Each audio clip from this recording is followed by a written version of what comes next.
살아가면서 우리가 많은 문제와 사건들을 만나죠.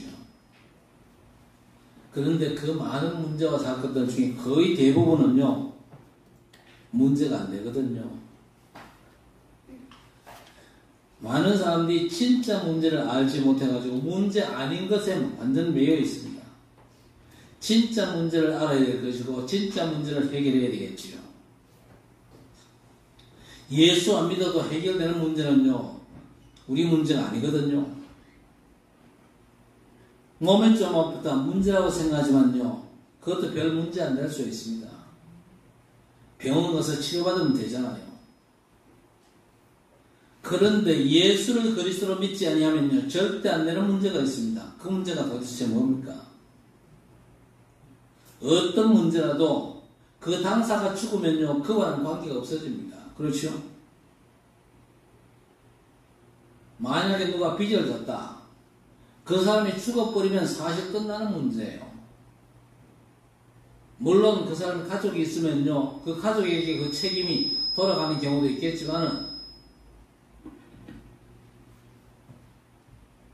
가족이 없다, 그 사람이 죽어버리면요, 그 빚도 끝나버리는 겁니다. 그래서 어떤 목사님은 그런 얘기합니다. 예수님 재림하면 다 끝난다. 그러니까 은행에 돈을 교회가 이용할 수 있을 때 실컷 이용하다 우리 주님 재림하시기를 기다리자. 그래 얘기하는 목사님도 있었어요. 일부러 그런 걸 노리면 안 되겠지만요, 그 당사자가 죽으면 그 사람하고는 관계가 없어지는 거죠. 그런데 죽어도 해결해야 될 문제가 있습니다. 그 문제가 바로 죄 문제거든요. 죄가 뭡니까? 하나님을 떠난 상태를 죄라 그러잖아요. 인간이 하나님 없는 상태로 출생한 걸 원죄라는 거랍니까? 에베소 2장 1절에 허물과 죄로 죽었다 그랬습니다. 로마서 5장 12절 이하에 그러므로 한 사람으로 말미암아 죄가 세상에 들어오고 죄로 말미암아 사망이 들어왔나니 아담으로부터 모세까지 아담의 범죄와 같은 죄를 짓지 아니한 자들까지도 사망이 왕노릇하였나니 그랬습니다. 요한복음 8장 44절에는요, 너희는 너희 아비 마귀 사단이 왕노릇하나, 너희 아비 마귀 그랬잖아요. 사단이 왕노릇한다는 말은요, 보이지 않는 마귀가 내 주인 되어 있다 그 말입니다. 그래서 로마서 3장 23절에 모든 사람이 죄를 범하였으며 하나님의 영광이 이루지 못하더니 그랬습니다. 로마서 6장 23절에 죄의 삭스는 사망이라 그랬습니다.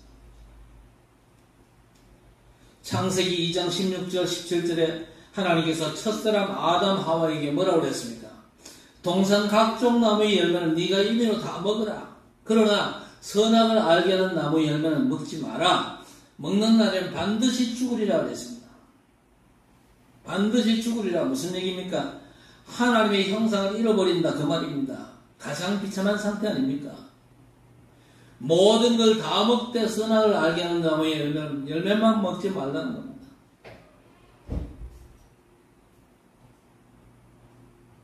하나님의 자녀는요, 뭐든지 할 수 있어요. 그러나 하나만 안 하면 안 됩니다. 인간 자체 그렇지요. 하나님께서 우리 인간에게 뭐든지 허락하셨는데 딱 하나를 금하셨단 말이에요. 그래서 우리 인간은요, 하나만큼은 안 하면 절대 안 됩니다. 우리가 하나님을 믿고 예수가 그리스도이심을 제대로 믿으면 되는 것이죠. 그런데 세상 살면서 다른 건 다 하는데 예수만 안 믿는다. 그게 죄거든요. 모든 사람에게 존경을 받고 칭찬받는 엘리트, 부정한 게 없어요. 인격자입니다. 법 없이도 살 수 있는데 딱 하나만, 예수가 그리스도라는 사실만 안 믿어요. 그게 멸망이고 죄거든요. 먹지 마라. 먹는 날엔 반드시 죽으리라 그랬잖아요. 하나님의 형상을 잃어버리게 된다 그 말입니다. 그런데 하나님의 말씀을 안 듣고 타락한 천사 사단의 말을 듣고 선악을 따먹었잖아요. 하나님의 말씀에는 불순종하고 사단의 말을 순종을 했어요. 그래서 로마서 6장 16절에 누구에게 순종하든지 그 순종함을 받는 자의 종이 되는 줄을 너희가 알지 못하느냐 그랬습니다. 자, 그런데 창세기 1장 6절에 하나님이 형상을 잃어버리니까 자연적으로 따라오는 게 있습니다. 그게 뭡니까? 생육하고 번성하고 충만하고 땅을 정복하고 다스려라. 이 무한한 세계의 능력도 같이 상실해버렸다 그 말입니다. 무슨 말이냐? 영혼은 죽고 삶은 한계 딱 갇혀버린 겁니다. 창세기 3장 16절 이하에도 땅이 너에게 가시덤불과 엉겅퀴를 낼 것이라. 내가 먹을 것은 밭의 채소인즉 내가 흙으로 돌아갈 때까지 얼굴에 땀을 흘려야 먹을 것을 먹으리니 그랬습니다. 그래야 살 수 있고 땅도 저주받고 한계에 갇혀버린 겁니다. 인간 범죄로 말미암아. 창세기 6장 보세요. 하나님의 아들들이 사람의 딸들의 아름다움을 보고 자기들이 좋아하는 모든 여자를 아내로 삼는지라. 자기들이 좋아하는 한계에 딱 갇혀버린 겁니다.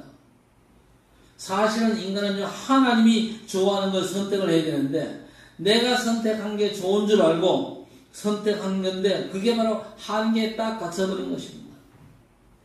창세기 11장에 바벨탑을 쌓으면서 뭐라고 그랬습니까? 우리가 우리 이름을 내고 그랬잖아요. 대단한 것 같지만요. 그게 한계거든요. 우리 인간은요. 여호와의 이름을 높여야 됩니다. 여호와의 이름을 드러내야 무한계 속으로 들어가는 것인데 인간들이 자기 이름을 내는 것이 엄청난 것처럼 착각해가지고 한계가 져버린 거예요. 영혼은 죽고 내 삶은 한계에 딱 갇혀버린 것입니다. 개인이 어떤 틀에 딱 갇혀버린 것이죠. 그래서 요한복음 8장 44절에 너희는 너희 아비 마귀 그랬습니다. 마귀 소속이 되어버린 겁니다. 마귀라고 하는 한계에 딱 갇혀버렸어요. 그런데 이 신분은 절대 못 바꿉니다. 요즘 엄마 성도 따르기도 하지요. 그러나 원래 성씨는요, 아버지 성씨잖아요. 아버지가 김씨는요, 그 자식은 김씨입니다. 씨는 못 바꾸죠. 소속과 신분은 바뀌지 않습니다. 그래서 마귀 자녀를 했습니다. 마귀 자녀. 마귀 자녀는 반드시 영적인 상태가 우상 숭배하게 되어 있습니다. 그래서 내일부터 이제 추석 명절인데 고향 한번 가잖아요. 여러분 고향에, 여러분 집안에, 가문에 우상 숭배하는 이런 영적인 상태에 빠져 있다면요. 여러분에게 절대 사명이 있습니다. 그 절대 사명이 뭡니까? 가문의 우상을 막아야 됩니다. 왜 그렇습니까? 고린도전서 10장 20절에 이방인이 제사하는 것은 귀신에게 하는 것이요 그랬습니다. 조상 숭배한다고 제사를 지내고 그러는데 그 제사가 뭐냐? 실상을 몰라서 그러는데 실제로는 그게 귀신에게 하는 것이다. 죽은 조상이 와서 제사밥 챙겨 먹고 복 주거나 그렇게 하는 게 아니지요. 죽은 조상에게 하는 게 아니고 귀신에게 하는 겁니다. 왜냐? 자기 아비니까 아비를 섬기잖아요. 마귀를 섬기는 것이 곧 우상 숭배하는 거 아닙니까? 우상 숭배하는 것이 곧 마귀를 숭배하는 것입니다. 우리는 하나님이 우리 아버지입니다. 그래서 우리 하나님께 예배를 드리지 않습니까? 마귀 섬기는 사람들은요, 아비가 마귀지요. 그 마귀를 섬기는 게 조상 제사입니다. 우리가 교회 다니기 때문에 예수 믿기 때문에 제사는 안 지내는 게 아니죠. 제사는 귀신 섬기는 겁니다. 할아버지나 부모가 죽으면 귀신 되는 게 아닙니다. 죽어도 사람이고 살아도 사람입니다. 아니 감자가 썩으면 호박이 됩니까? 그 썩은 감자지 호박되는 법은 없거든요. 우리 사람도 죽어서 귀신 되는 법이 없습니다. 원래 타락한 천사입니다. 그 졸개가 귀신, 악령들 아닙니까? 그게 부모처럼 찾아와서 부모 흉내를 내고 속입니다. 부모 흉내 잘 내요. 아버지 목소리 그대로 내요. 그게 속이는 거 아닙니까? 귀신 섬기는 줄 모르고 부모처럼 자꾸 섬기니까 하지 말라는 겁니다. 귀신 섬기가 잘 되는 게 있습니까? 출애굽기 20장 4절 5절에 우상 숭배하면 자손 3, 4대가 망한다 그랬습니다. 그런데 왜 합니까? 이 귀신 역사하면요 완전히 잡힙니다. 잡혀버리면요, 망한 줄도 모르고 계속해요. 우상숭배.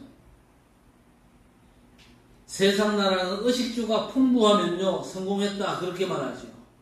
그러나 사단의 나라는요, 뭘 많이 해야 됩니까? 사람을 많이 죽여야 성공입니다. 그래서 사단은요, 섬길수록 재앙과 죽음이 찾아옵니다. 그게 사단의 짓거리니까요. 사단의 나라의 주특기는 뭡니까? 죽이고 도둑질하고 또 멸망시키는 것 뿐이라고 했습니다. 자, 그렇게 되면 어떻게 됩니까? 마음과 정신이 늘 수고하고 무거운 짐에 눌리게 되어 있습니다. 요즘 여러분 재미있습니까? 어떻습니까? 혹시 좀 힘들어도 감사함으로 사시기를 바랍니다. 병원 환자들은요, 좀 있으면 퇴원하잖아요. 그러나 참성도는요, 평생 교회 퇴원 같은 거 없습니다. 그렇죠? 절대 안 하죠. 교회를 퇴원하는 날이 언제입니까? 하나님 앞에 가는 그날. 그렇죠? 힘들어도 내 영혼 속에 감사와 찬송, 즐거움과 기쁨이 넘치기를 주의 이름으로 축복합니다. 그런데 하나님은 일단 하나님의 형상을 잃어버리고 영혼은 잃어버리면요, 영혼은 죽고 삶은 한계 속에 갇힙니다. 그러면 내 마음이 무거워질 수밖에 없지요. 우리는 어떻습니까? 몸은 힘들어도 마음은 편하잖아요. 환경이 어려워도 여러분 영혼에는요, 기쁨이 넘쳐야 그게 정상입니다. 자, 또 어떤 문제가 닥칩니까? 마가복음 5장 1절에서 10절을 보니까 통제할 수 없는 영적인 문제가 옵니다. 그리고 그 삶은요, 사도행전 8장 4절에 8절에 영적인 문제로 질병으로 고통을 당합니다. 혹시 예수 믿는데도 암이나 불치병 걸릴 수가 있냐?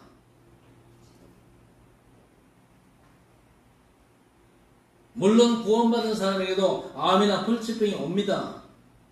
그런데 그 때문에 감사가 없었고 평강이 없어지면요, 불신자 상태에 잡힌 거죠. 불신자는 아닌데 구원받은 하나님의 자녀인데도 불구하고 문제 때문에 내 마음속에 기쁨과 평안, 감사와 찬송이 사라져버리면요, 그게 뭐냐? 불신자 상태다 그 말입니다. 지옥 갈 사람은 아닌데 세상 살면서 지옥 간 것 같은 그런 고통을 당할 수가 있다 그 말입니다. 우리가 구원받았다 할지라도 육체를 입고 있기 때문에 병들 수 있어요. 그러나 그것 때문에 내 영혼의 기쁨과 감사를 놓치지 않는 그런 축복의 성도들 되시기를 바랍니다. 병과 상관없이 건강하게 살아도 혹시 천년만년을 산다 할지라도 결국 어떻게 됩니까? 인간은 죽습니다. 죽고 나면 누가복음 16장 19절에 31절에 영원한 멸망이지 않습니까? 그래서 여러분 추석에 고향 가거든 일가친척 만나거든요. 얘기해 주세요. 사실 죽으면 모든 문제가 끝나는데 끝나지 않는 문제가 있다. 그게 뭐냐? 죄 문제는 끝나지 않는다. 그래서 죽기 전에 죄 해결하고 가라. 죽기 전에 죄 사함 받고 의롭다함 받고 구원 받고 하나님 앞에 가야 될 것입니다. 죽어도 해결이 안 되는 게 죄란 말입니다.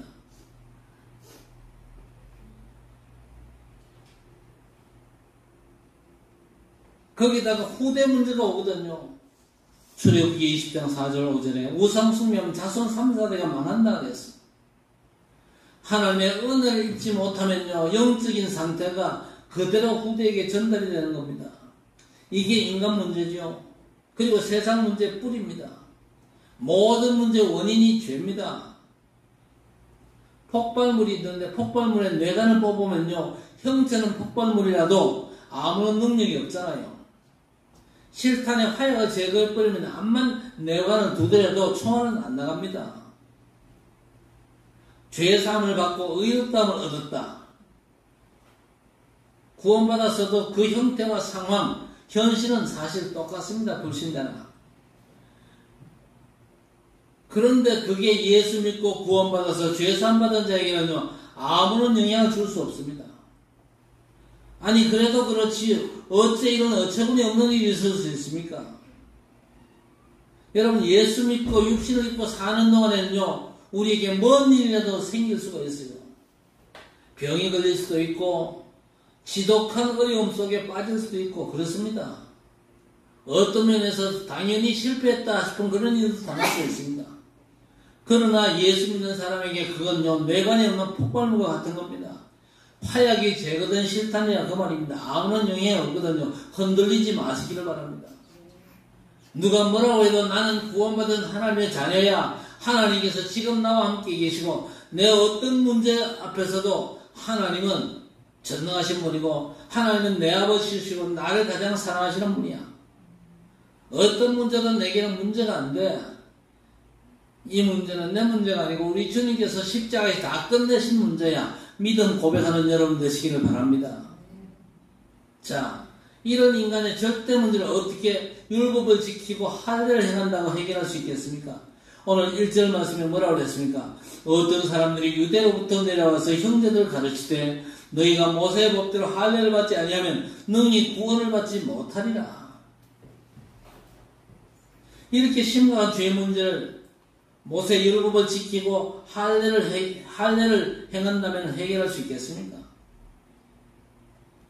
그러나 인간의 근본 죄 문제는요, 율법을 지키는 거나 규례를 지키거나 절기나 안식일, 11조, 또 바리새인의 기도처럼 내가 토색불이 가늠하지 않은 행위 가지고 해결할 수 있는 문제가 아니거든요.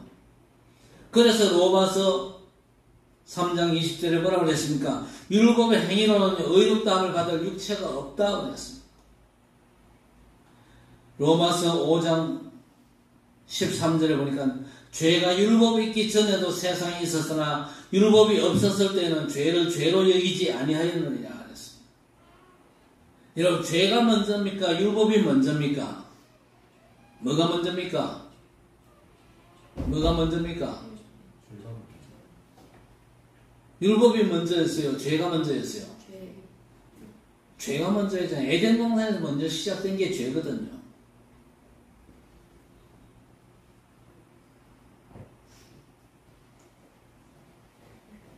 죄 이후에 생긴 게 율법인데 저는 설명해. 율법을 하나님이 왜 주셨습니까? 왜 주신다? 네 꼬라지를 네가 알라고 주신 거예요. 네가 아무리 율법을 지킨다고 발버둥 치도 율법을 거의 다 지켰다 할지라도 너는 의인이 아니야. 0.001% 율법을 어겼다 할지라도 너는 죄인이야. 너는 하나님의 구원의 은혜가 필요한 존재야. 그렇지요. 예수 그리스도 구원의 은혜가 아니면은 너는 절대 소망이 없는 존재야. 그걸요 율법이 우리에게 가르치는 겁니다. 그러니까 내가 율법 좀 지켰다고 폼 잡고 진짜 바보 같은 인생입니다. 폼 잡을 인생이 하나도 없어요.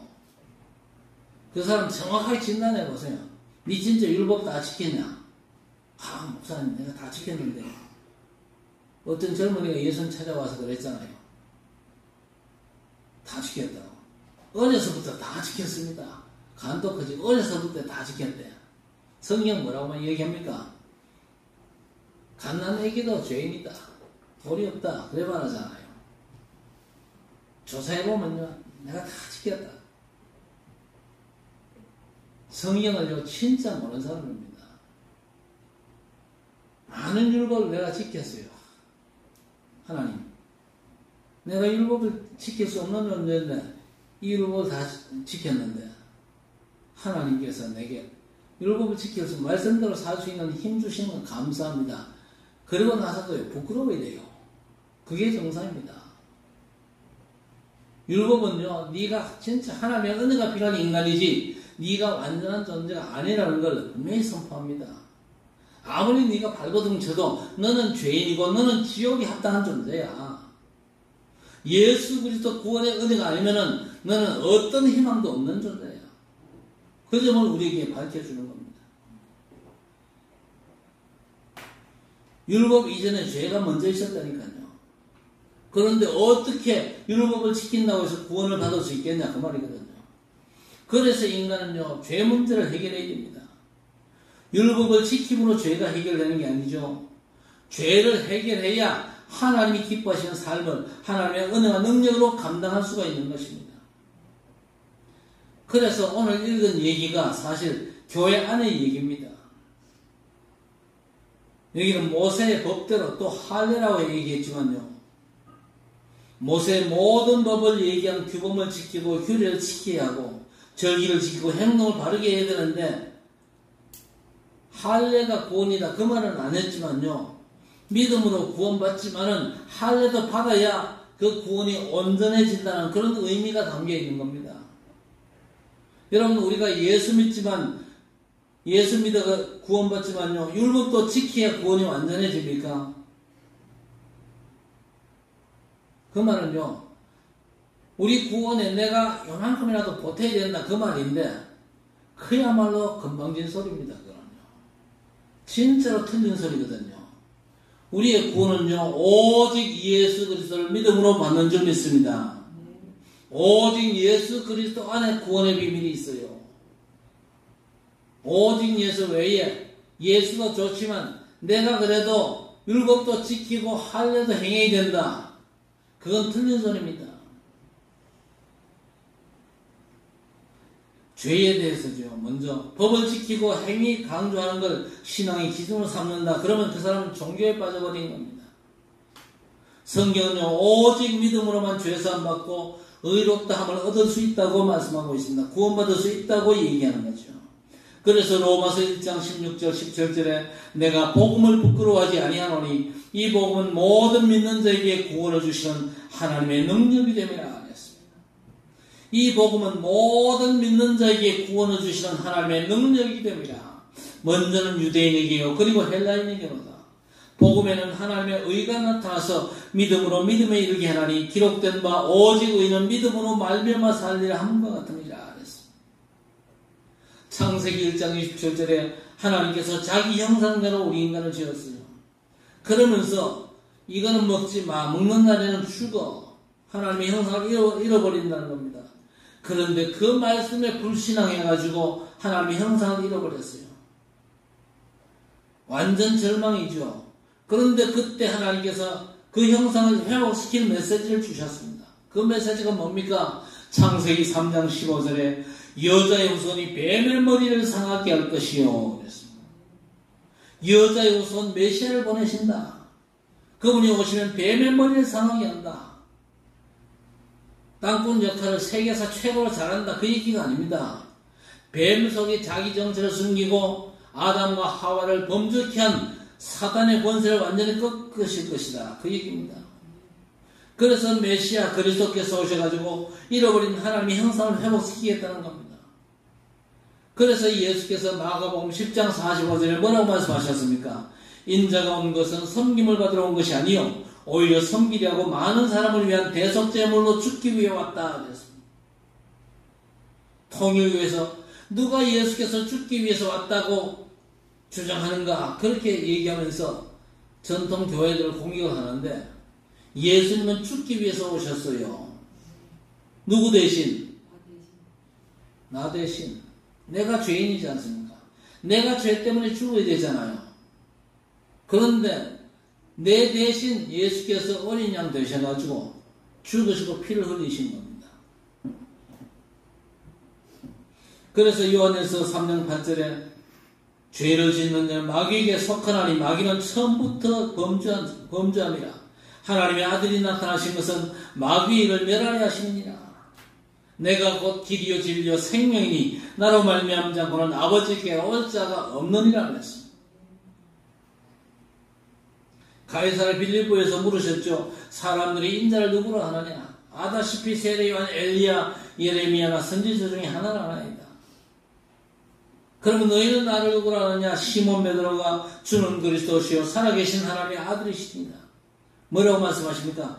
바요나 시몬아 내가 복이 있도다. 이를 내게 알게 하는 이는 혈육이 아니요 하늘에 계신 내 아버지시니라. 또 내가 내게 이르노니 너는 베드로라. 내가 이 반석 위에 내 교회를 세우리니 음부의 권세가 이기지 못하리라. 어떤 것도 문제가 안 되는 열쇠, 죄 사함 받는 열쇠, 천국 열쇠를 주시겠다는 겁니다. 여러분 그 약속 붙잡으면요. 그 약속 잡고 그래서 고백하면 어떤 것도 문제 안 되는 줄 믿으시기 바랍니다. 왜? 뇌관이 뽑힌 폭발물과 똑같아요. 두려워할 게 없어요. 화약 없는 실탄이라니까요. 겁내지 마시기를 바랍니다. 어떤 것도 문제가 안 되는 천국 열쇠를 하나님께서 우리에게 주셨기 때문에 우리가 가진 줄 믿습니다. 그래서 우리는 죄사함 받고 의롭다함을 얻은 줄 믿습니다. 그게 무슨 얘기입니까? 하나님께서 저와 여러분을 향해서 뭐라고 말씀하시냐? 야, 너 정말 요즘 보니까 나스럽다. 하나님께서 여러분 보고 그럽니다. 장권사, 요즘 보니까 나스럽네. 무슨 말입니까? 나하고 같은 질이 되었다. 너하고 나하고 이제 갭이 없다. 그 얘기입니다. 그게 의롭다는 겁니다. 아시겠습니까? 우리가 그리스도의 의를 덧입기 전에는요, 인간 가운데는요, 의로운 존재가 없습니다. 하나님만이 의로운 존재잖아요. 그런데 그리스도로 말미암아 우리가 의롭다함을 얻었으니까 하나님과 우리가 어떤 면에서 질적인 면에서는요, 같은 면이 있다. 그 말입니다. 그렇지요. 그래서 하나님이 여러분 보고 너 나스럽다. 너 나하고 같은 질이 되었다. 나하고 갭이 없네. 이러신다는 겁니다. 그래서 고린도후서 5장 17절에 그런즉 누구든지 그리스도 안에 있으면 새로운 피조물이라. 이전 것은 지나갔으니 보라 새 것이 되었도다. 새로운 피조물입니다. 우리는 아담 안에 있는 자가 아닌 그리스도 안에 있는 자인 줄 믿습니다. 그래서 괜찮지요. 아담 안에 있으면 절대 안 괜찮습니다. 아담 안에서 심각한 문제가 왔다. 반드시 해결해야 되지만요. 그리스도 안에서 문제가 왔다. 괜찮습니다. 왜? 새로운 피조물이잖아요. 그렇죠. 그래서 갈라디아 2장 20절 내가 사는 것이 아니라 내 안에 누가 산다고요? 그리스도께서 사신 것이라. 골로새서 1장 13절 14절에 그가 우리를 흑암의 권세에서 건져내사 그의 사랑의 아들의 나라로 옮기셨으니 그 아들 안에서 우리가 속량 곧 죄사함을 얻었노라. 너희가 하나님의 성전인 것과 하나님의 성령이 너희 안에 계신 것을 알지 못하느냐. 그리스도 예수 안에는 생명의 성령의 법이 죄와 사망의 법에서 너를 해방하였습니다. 그래서 로마서 6장 14절에 죄가 너희를 주장하지 못하리니 그랬습니다. 죄가 너희를 주장하지 못하리니 그랬습니다. 그래서 어떤 문제도 문제가 아닌 것입니다. 여러분 보고 누가 문제가 있다 그러면요. 아니 하나님께서 그리스도 안에 있는 나를 문제 없다고 하는데 네가 도대체 누군데 나보고 문제 있다고 하냐. 시비 거시기를 바랍니다. 그때는 시비 걸어도 돼요. 하나님이 의롭다는데 네가 누군데 저 사람을 죄인으로 정죄하냐. 그 옆 사람 옆에 성도 보고 손가락질하고 정죄하고 그런 거 하지 마세요. 하나님께서 네가 손가락질 저 사람이 나하고 뭡니까?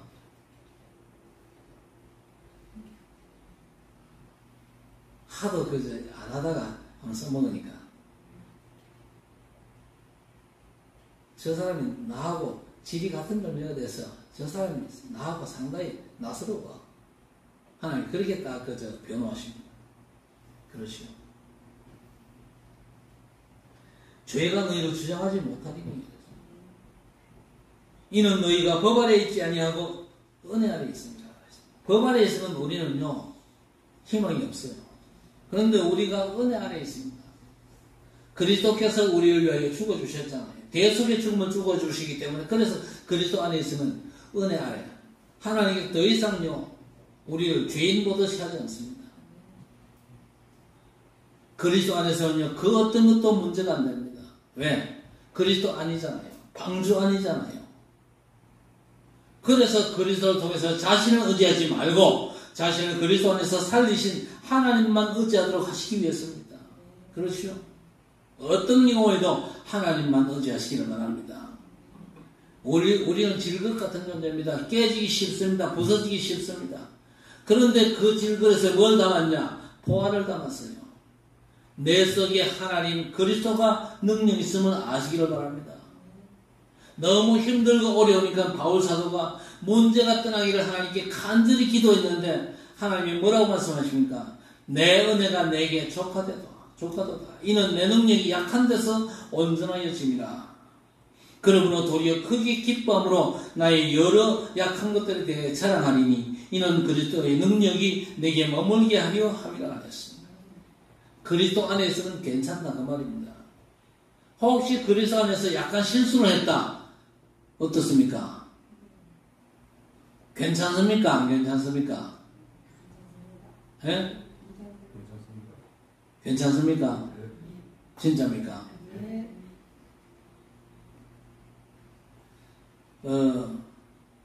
일단 하나님 앞에 내가 죄를 지었다는 사실을 일단 고백하시기 바랍니다. 눈물 콧물 짤 필요는 없어요. 뭐 체계적으로 눈물 콧물 안 나는 사람 뭐 어쩝니까? 하나님, 내가 살다 보니까 내가 넘어졌습니다. 범죄했습니다. 내가 이 시간 다시금 십자가로 붙잡습니다. 회개하세요. 회개하고 새로 시작하면 됩니다. 그런데 회개하지 않고 그리스도 안에는 다 끝났지 뭐. 죄 좀 지으면 어때?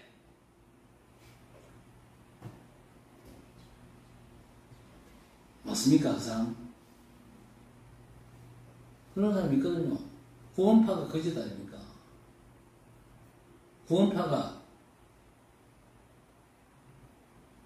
죄 지어도 괜찮다. 그러면서 마구잡이로 살잖아요. 여러분 죄 짓고 마구잡이로 한번 살아보세요. 괜찮은가? 괜찮은 게 아닙니다. 그 사람이 지옥까지 천국까지는요. 제가 장담 못하겠어요. 그러나 분명한 건요. 혹시 지옥을 안 간다 할지라도 이 땅에 살면서 40년 지옥 같은 고통 속에 빠집니다.